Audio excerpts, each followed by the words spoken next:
Pukul 6 waktu Indonesia Tengah, Radio Republik Indonesia ND menghadirkan Warta Berita.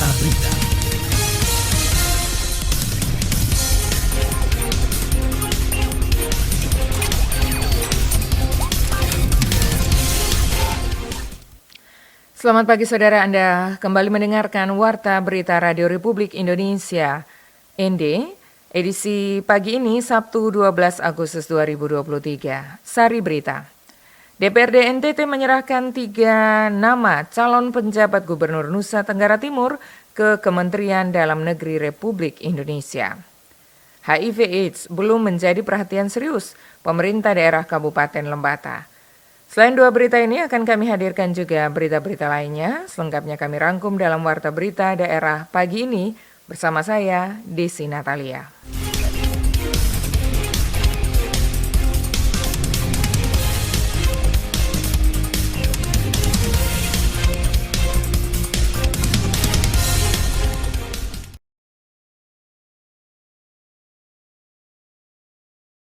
Saudara, kita mulai berita pertama. Dewan Perwakilan Rakyat Daerah Provinsi Nusa Tenggara Timur telah menyerahkan 3 nama sebagai calon penjabat Gubernur Nusa Tenggara Timur kepada Kementerian Dalam Negeri untuk diproses sesuai ketentuan yang berlaku. Laporan disampaikan Veranda Garus. Ketua DPRD Nusa Tenggara Timur Emilia Juliana Nomleni kepada RRI menjelaskan ketiga nama yang diusulkan sebagai calon penjabat Gubernur Nusa Tenggara Timur yaitu pertama, Irjen Polisi Rudolf Albert Roja yang saat ini sebagai Deputi Bidang Koordinasi Keamanan Kementerian Koordinasi Bidang Politik Hukum dan Keamanan Republik Indonesia. Kedua, Dr. Inocesius Samsul yang masih menduduki jabatan sebagai Kepala Badan Keahlian Setjen DPR Republik Indonesia. Serta ketiga, Dr. Insinyur Thomas Umbupati, Deputi Pengendalian Otorita Ibu Kota Negara. Saya sebagai Ketua DPR bersama dengan pimpinan, kita mengundang pimpinan fraksi untuk menyampaikan dan meminta kepada masing-masing fraksi untuk mengusulkan nama-nama. Nah, memang cukup sulit bagi kita untuk mengetahui calon-calon yang sudah memenuhi syarat. Paling utama itu adalah soal eselonisasi ya. Dia harus paling rendah itu eselon 1B. Teman-teman juga cukup punya kesulitan untuk kita mengetahui kader-kader kita yang sudah sampai di titik itu. Tapi ya puji Tuhan, kita bersyukur bahwa kita cukup bisa mendapatkan nama-nama yang memenuhi syarat itu. Menurut Emilia, semula terdapat 6 nama yang terjaring dari 9 fraksi di DPRD Provinsi Nusa Tenggara Timur. Namun setelah melalui pembahasan yang dilakukan secara terbuka, sehingga menetapkan 3 nama yang direkomendasikan sebagai calon penjabat Gubernur Nusa Tenggara Timur untuk diserahkan kepada Kementerian Dalam Negeri. Ia menambahkan DPRD Nusa Tenggara Timur menginginkan untuk menyusung 6 nama calon penjabat Gubernur Nusa Tenggara Timur itu ke Kemendagri. Namun karena dibatasi 3 nama, maka hanya 3 nama itu yang diusulkan. Memang batasan kami sampai di kami menyerahkan nama-nama ini ke Kementerian Dalam Negeri. Dan proses selanjutnya adalah memang ada di Kementerian karena dari Menteri Dalam Negeri akan mengajukannya kepada Presiden. Karena Presiden yang memutuskan, yang menetapkan itu, ya yang kita tahu sistemnya itu, Kementerian juga menyampaikan 3 nama. Dia menambahkan setelah ketiga nama itu diserahkan kepada Kementerian Dalam Negeri, maka sudah menjadi kewenangan Kementerian Dalam Negeri untuk memproses lebih lanjut karena Kementerian Dalam Negeri juga mengajukan 3 calon untuk diusulkan sebagai penjabat Gubernur Nusa Tenggara Timur. Dia berharap pemilihan tersebut dapat berjalan dengan baik sesuai prosedur yang telah ditentukan. RRI ND Veranda Garus melaporkan.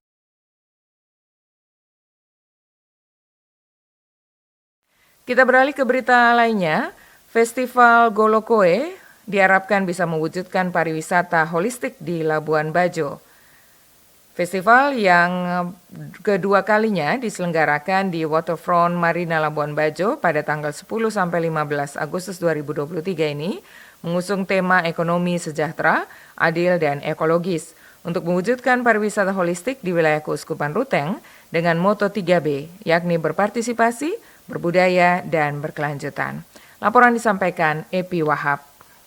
Festival ini merupakan kali kedua diselenggarakan di Waterfront Marina Labuan Bajo pada 10 hingga 15 Agustus 2023 dengan mengusung tema ekonomi sejahtera, adil, dan ekologis. Festival ini bertujuan untuk mewujudkan pariwisata holistik di wilayah Keuskupan Ruteng dengan moto 3B, yakni berpartisipasi, berbudaya, dan berkelanjutan. Bupati Manggarai Barat, Edi Stasius Endi menyampaikan dalam festival ini ada 3 perspektif yang dilihat, yakni rohani, pariwisata, dan ekonomi. terkait dengan penyelenggaraan Festival Golokoe, ya, ada 3 perspektif ya, yang dilihat. Yang pertama rohani, terus yang kedua pariwisata, terus yang ketiga perspektif ekonomi. Uskup Ruteng Siprianus Hormat menyampaikan ini adalah festival tahunan Keuskupan Ruteng bekerja sama dengan Pemda Mabar dengan mengedepankan kebersamaan wilayah Manggarai Raya. Festival ini sebagaimana sudah kita umumkan tahun lalu adalah festival tahunan Keuskupan Ruteng bekerja sama dengan Pemda Manggarai Barat. Festival ini sebenarnya kita ingin mengedepankan tentang kebersamaan yang ada di wilayah Manggarai Raya ini. Karena itu kemasan acaranya ada acara budaya, ada acara nyanyi, tari, dan lain-lain. Itu yang dikedepankan. Kemudian persekutuan itu kita nyatakan dalam berbagai macam bentuk pameran UMKM. Dan kita memberi akses kepada semua paroki yang ada di wilayah Keuskupan Ruteng dan juga rekan-rekan lain yang ingin bekerja sama dalam festival ini. Siprianus juga menambahkan yang dimaksud dengan ekonomi berkelanjutan dalam festival ini yaitu bentuk partisipasi atau kontribusi terhadap pariwisata super premium Labuan Bajo, dan dengan itu Keuskupan coba mendorong paroki orang muda untuk mulai menciptakan lapangan kerja yang akan membuka akses kepada pariwisata. Festival yang berlangsung selama 5 hari akan diisi dengan parade etnik dan tarian adat budaya, konser, pentas seni nukalale, pameran ekonomi kreatif dan kuliner lokal Nusantara, kegiatan sosial karitatif dan ekologi, seminar dan KRK, ziarah dan ibadat, prosesi Akbar Maria Assumpta Nusantara dan Ekaristi Agung Maria Assumpta Nusantara yang akan diikuti oleh 1.500 orang dari 86 paroki, komunitas dan lembaga di Keuskupan Ruteng serta puluhan ribu umat Katolik dan masyarakat, dan ada 252 UMKM dari paroki, lembaga, dan komunitas dari 3 Kabupaten Manggarai Raya, yakni Manggarai Timur, Manggarai, dan juga Manggarai Barat. Dari RRI Labuan Bajo, Epi Wahab melaporkan.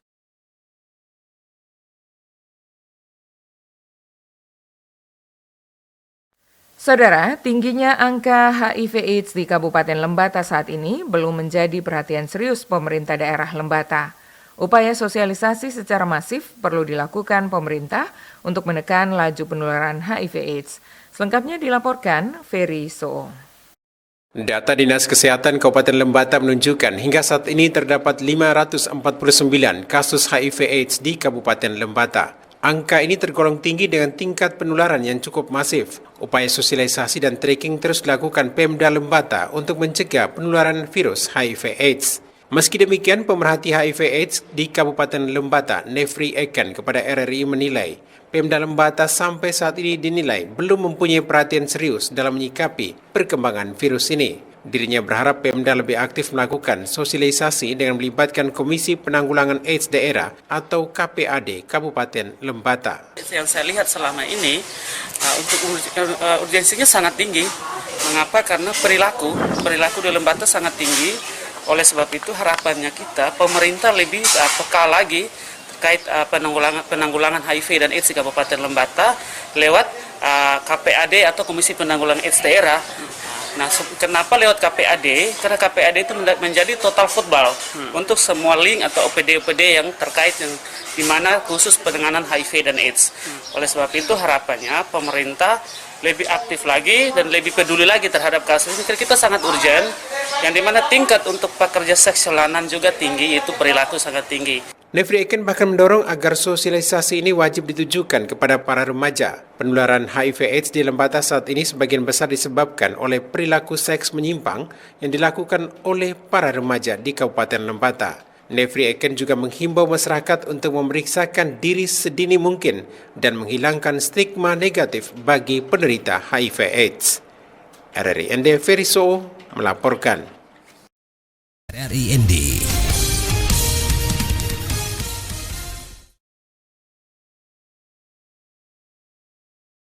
Saudara, sebanyak 345 pramuka, penegak, dan pandega dari kuartir daerah Kuarda, Gerakan Pramuka Nusa Tenggara Timur, mengikuti kegiatan Raimuna Nasional ke-12 di Cibubur, Jakarta Timur. Laporan disampaikan Lady Badin. 345 anggota pramuka dari Kuarda NTT ini telah tiba di bumi perkemahan Geraha Wisata Pramuka Cibubur, Jakarta Timur untuk mengikuti kegiatan Raimuna Nasional ke-12 tahun 2023. Ketua Kuarda NTT, Dr. Andus Sinun Petrus Manuk mengungkapkan kegiatan perkemahan akan berlangsung sejak tanggal 14 hingga 21 Agustus 2023. Dirinya mengungkapkan dari 345 anggota pramuka dari Kuarda NTT ini, 90 orang merupakan anggota pramuka peninjau dan 255 orang peserta yang mengikuti kemah di bumi perkemahan Geraha Wisata Pramuka Cibubur ini. Sinun juga mengungkapkan bahwa 90 orang peninjau ini terdiri dari pejabat, kepala sekolah, guru, tentara, dan polisi, dan nantinya akan mendapatkan jadwal untuk meninjau kegiatan di perkemahan tersebut. Total ada 345, terdiri dari 90 peserta peninjau, kemudian ada 255 itu peserta yang berada di dalam bumi perkemahan dan berkemah. 90 orang ini terdiri dari yang peserta peninjau. Itu terdiri dari ada yang pejabat, ada yang pengurus keluarga cabang, ada yang kepala sekolah, banyak yang kepala-kepala sekolah. Sekolah yang dalam jabatan pramuka itu mereka itu disebut sebagai ketua majelis pembimbing gugus depan. Dan ada juga guru-guru, ada juga tentara, ada juga polisi. Ya, mereka berjumlah sekitar 90 orang dan mereka nanti akan mendapatkan waktu untuk melakukan peninjauan terhadap kegiatan perkemahan di dalam. Sinun Petrus Manuk juga mengungkapkan di tahun 2023 ini tidak semua kuartir cabang di NTT mengirimkan perwakilannya untuk mengikuti kegiatan Raimuna tersebut. Akibat kekurangan anggaran, sehingga dari 22 kuarcap di NTT, hanya 9 kuarcap yang mengirimkan keterwakilannya. Kali ini karena berbagai hambatan finansial, maka kuartir daerah Nusa Tenggara Timur dari 22 kuartir cabang, 22 kabupaten, hanya diikuti oleh 9 kuartir cabang ya, di NTT, yaitu kuartir cabang Belu, TTU, TTS, Kabupaten Kupang, Kota Kupang, kemudian kuartir cabang Sika, kuartir cabang Manggarai, dan kuartir cabang Manggarai Barat, dan Saburai Jua. Ya, itu kuartir cabang yang ikut dalam kegiatan ini. Jadi pesertanya itu kami di kuartir daerah sebagai pimpinan kontingen daerah, itu kami hanya menerima dari kuartir cabang. Proses seleksi, penunjukan, itu biasanya dibagi rata ke gugus depan yang ada dalam wilayah kuartir cabang. 1 orang, ada 2 orang, ada 3 orang, dan lain sebagainya. Dirinya juga mengungkapkan selain kegiatan berkemah, seluruh peserta Raimuna Nasional ini akan mengikuti kegiatan magang, kemudian kegiatan kunjungan di beberapa kampus, dan juga kegiatan karnaval budaya. RRI ND Lady Badin melaporkan. Tim PRCND yang terlibat dalam Eltari Memorial Cup ke-32 dipastikan mendapatkan perlindungan dari Badan Penyelenggara Jaminan Sosial Ketenagakerjaan BP Jam Sostek. Laporan selengkapnya disampaikan Rosa Dalima. Program yang kita lindungi itu untuk tim Perse di Eltari Memorial Cup itu 2 program yang kita daftarkan, yaitu jaminan kecelakaan kerja dan jaminan kematian. Mereka terdiri dari 25 pemain dan 14 ofisial termasuk manajer, pelatih, asisten pelatih, dan tim medis yang berangkat ke Rotendao.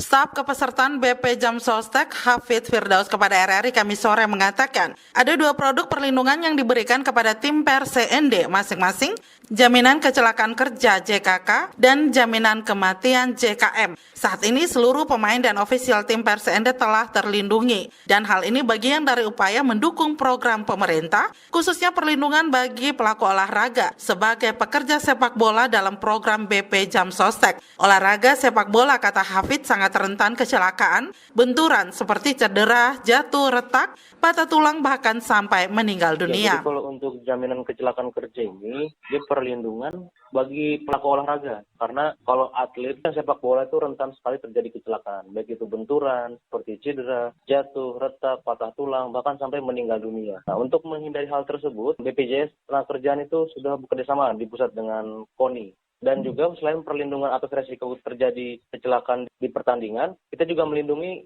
atlet atau klub tersebut untuk kecelakaan di luar lapangan seperti berangkat dari tempat tinggal atau tempat mereka menginap menuju ke tempat pertandingan dan kembali penginapan juga. Lebih lanjut, Hafid merincikan untuk santunan kecelakaan kerja baik saat berlatih dan bertanding, maka biaya pengobatan dan perawatan unlimited sesuai kebutuhan medis, dan untuk meninggal karena kecelakaan kerja akan mendapat 48 kali upah. Selain itu juga beasiswa sebesar 172 juta rupiah untuk 2 orang anak dan santunan jaminan kematian meninggal dunia sebesar 42 juta rupiah. Bagi klub yang terlindungi oleh program BP Jam Sostek akan lebih tenang dan tidak perlu khawatir jika terjadi resiko mengalami kecelakaan kerja atau cedera selama bertanding. RRI Enda Rosada 5 melaporkan.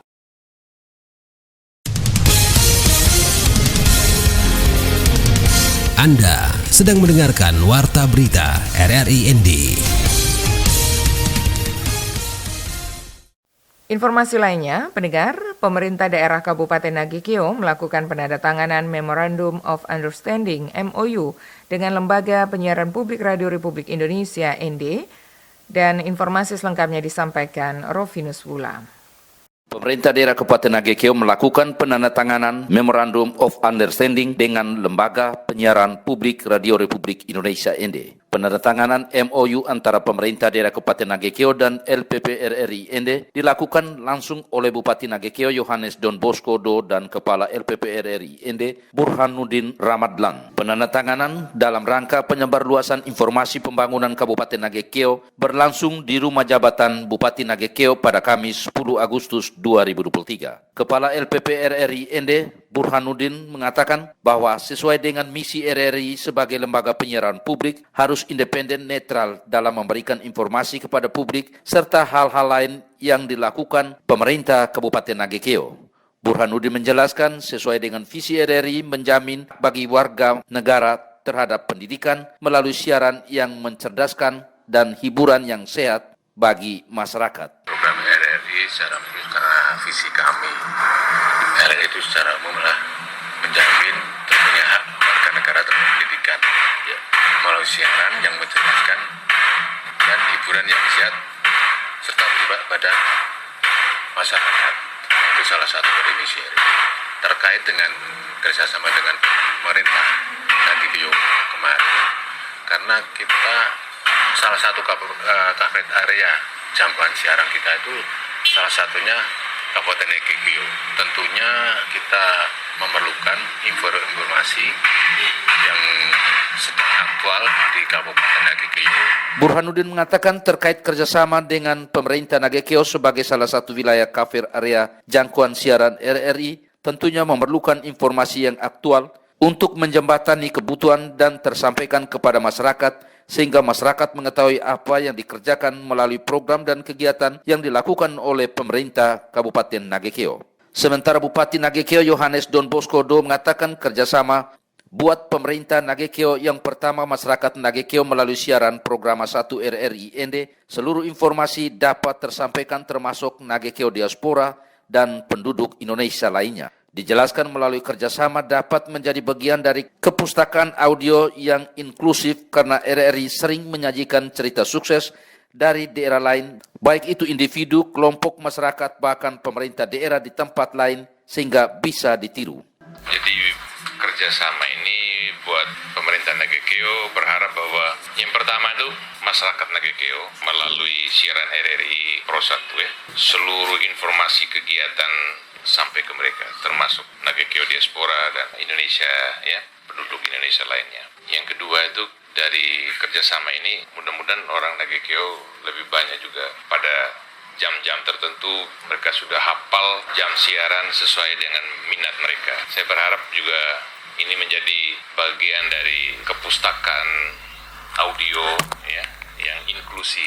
Don Bosco mengatakan setelah MOU setiap perangkat daerah dapat melakukan kerjasama untuk menyajikan berita aktivitas dari masing-masing organisasi perangkat daerah dengan beberapa program kerja untuk disiarkan dalam program siaran RRI. Kedepan tidak hanya kepala dinas tetapi juga orang-orang profesional karena di dalam struktur pemerintah ada pejabat fungsional yang lebih menguasai secara detail persoalan di lapangan. RRI Ender Rovinus Fula melaporkan.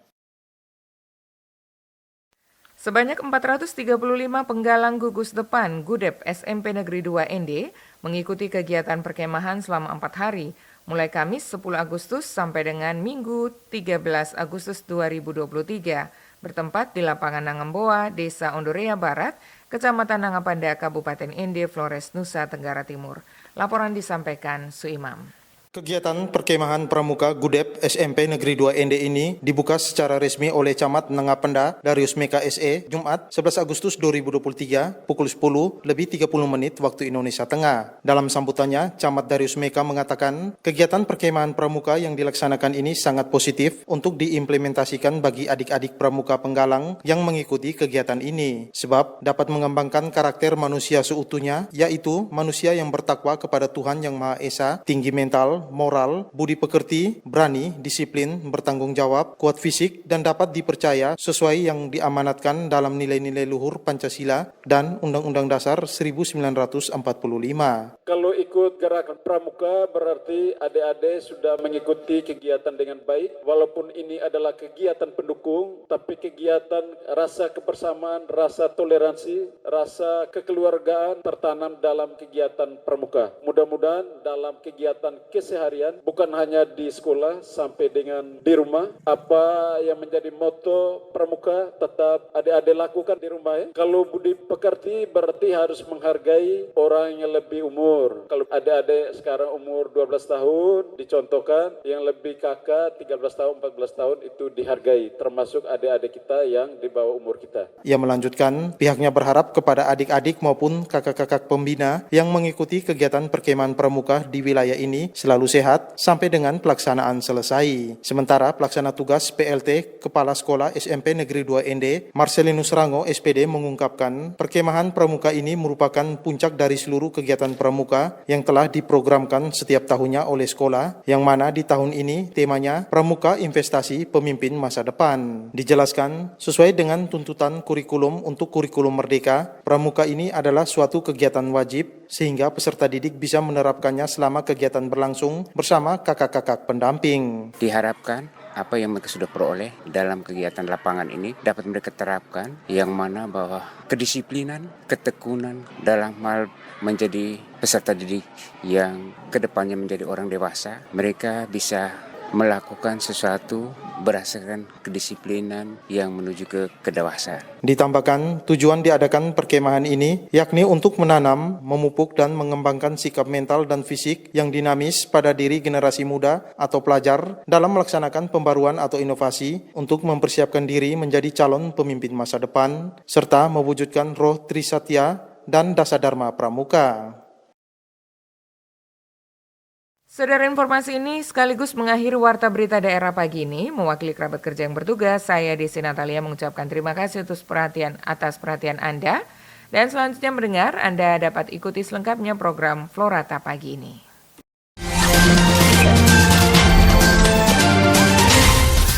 Terima kasih Anda telah mengikuti Warta Berita RRI ND.